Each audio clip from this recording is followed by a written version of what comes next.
तो जी अफगानिस्तान सीरीज के बाद अब बारी है T20I सीरीज की।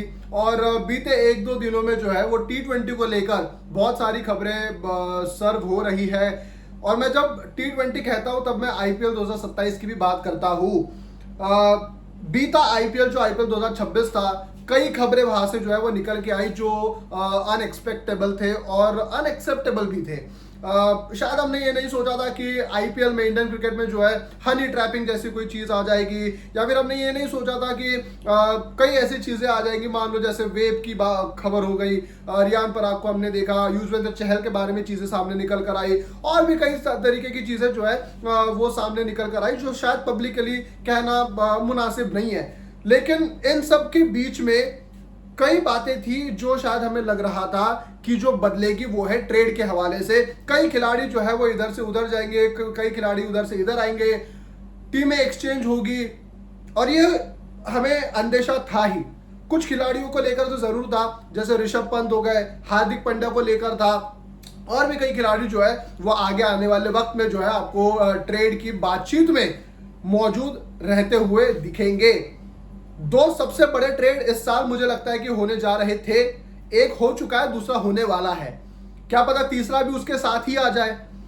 पहला तो ऋषभ पंत और कुलदीप यादव का हो चुका है। ऋषभ पंत दिल्ली मतलब अपनी टीम में वापसी कर रहे हैं।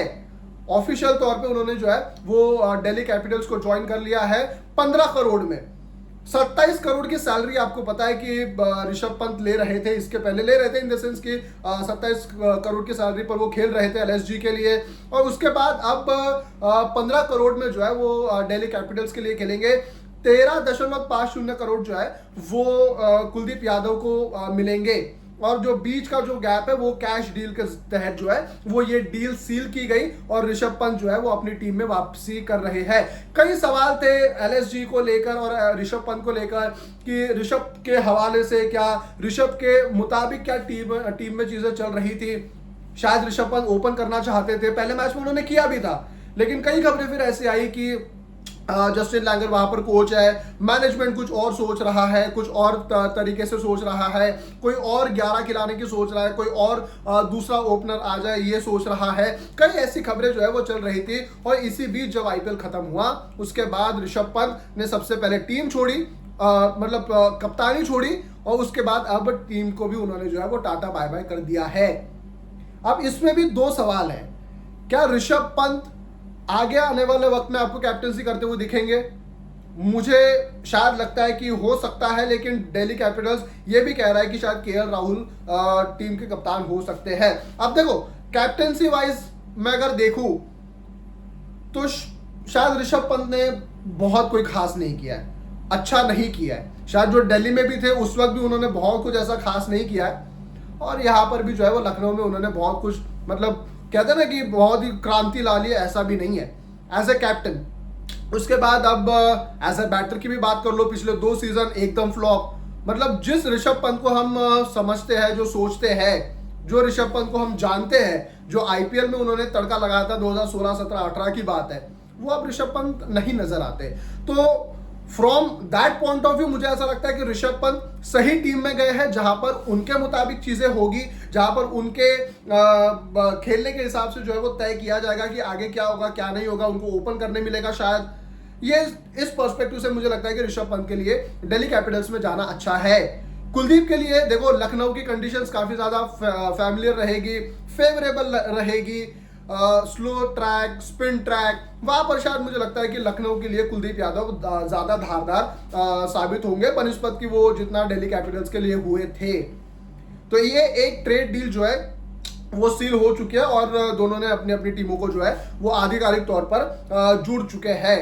अब दूसरा बड़ा सवाल हार्दिक पांड्या को लेकर भी कई सारी चीजें चल रही थी मुंबई इंडियंस में भी कि जी सीनियर खिलाड़ी जो है वो खुश नहीं है हार्दिक पांड्या के कंडक्ट से, कैप्टनसी से, और उन्होंने जो है वो मैनेजमेंट की तरफ जो है उन्होंने तकरार भी करी है।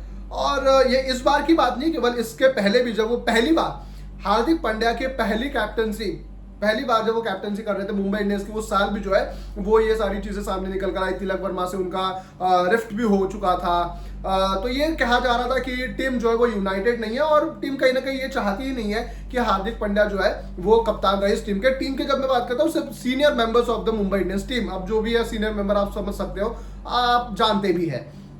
तो ये है कि हार्दिक पांड्या अब 2-3 टीमों के साथ संपर्क में है, केकेआर के साथ भी। आपको याद होगा केकेआर ने डायरेक्टली फ्रॉम शाहरुख खान 2024 में रोहित शर्मा को भी कॉल लगाया था, लेकिन उस वक्त उन्होंने कहा था कि जी नहीं, मैं कहीं नहीं जाऊंगा, ये मैं इसी टीम में रहूंगा।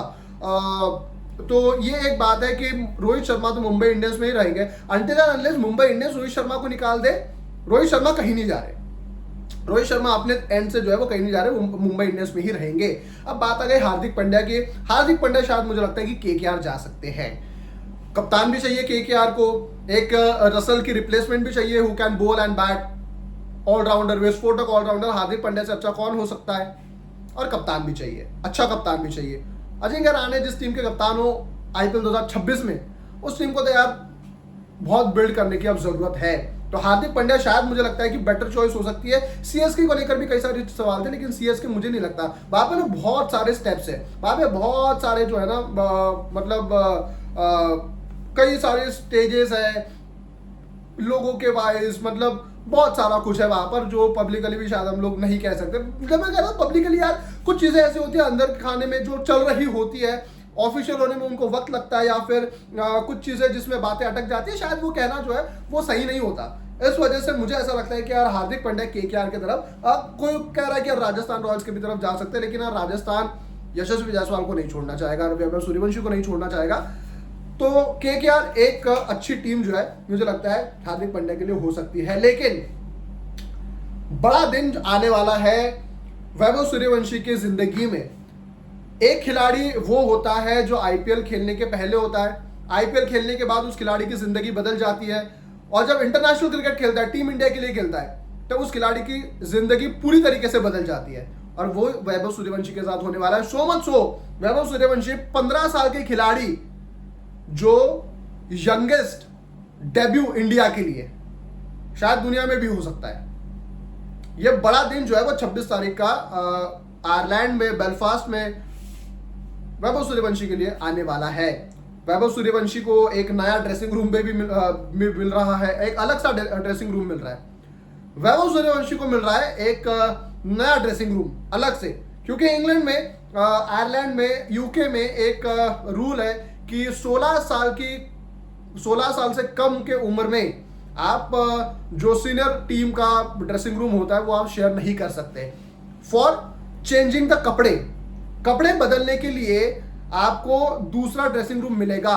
मतलब रूल ये है कि अगर जो मेन ड्रेसिंग रूम है उसमें अगर वैभव सूर्यवंशी को चेंज करना है तो उसमें जो है उस पूरे प्रोसेस में जो है वो आपके मेन खिलाड़ियों को उस ड्रेसिंग रूम से बाहर रहना पड़ेगा, और अगर उनको चेंज करना है सीनियर खिलाड़ियों को तो फिर वैभव वहां पर नहीं रह सकते। ये एक रूल है। तो वैभव सूर्यवंशी का इस वजह से जो है वो एक अलग ड्रेसिंग रूम आप जो है वो इंग्लैंड में भी और आयरलैंड में भी देखेंगे। तो ये कुछ खबरें जो है वो चल रही थी। बाकी सूर्यांश शेड़गे ने जो नीतीश कुमार रेड्डी को रिप्लेस किया है, अब बात ये भी है कि जो हार्दिक पांड्या, उसके बाद नीतीश कुमार रेड्डी, और अब सूर्यांश शेड़गे भी आ गए। 2 दिन पहले मैंने एक चीज कही थी कि भाई वर्ल्ड कप ना 14 महीने बाकी है। 14 महीने के बाद वर्ल्ड कप, मतलब यार कल किसी को नहीं पता यार, 14 महीने के बाद की तो बात बहुत दूर है। तो मैंने कहा था अभी भी सब्र रखो, और कई खिलाड़ी जो है आपको बहुत सारे जो है वो डेब्यू करते हुए दिखेंगे, पुराने भी कुछ वापस आते हुए भी देखेंगे। अब ये भी देख सकते हो। तो ये है कि जी अब सूर्यांश शेड़गे रिप्लेस कर रहे हैं नीतीश कुमार रेड्डी को फॉर द इंग्लैंड और आयरलैंड की सीरीज के लिए।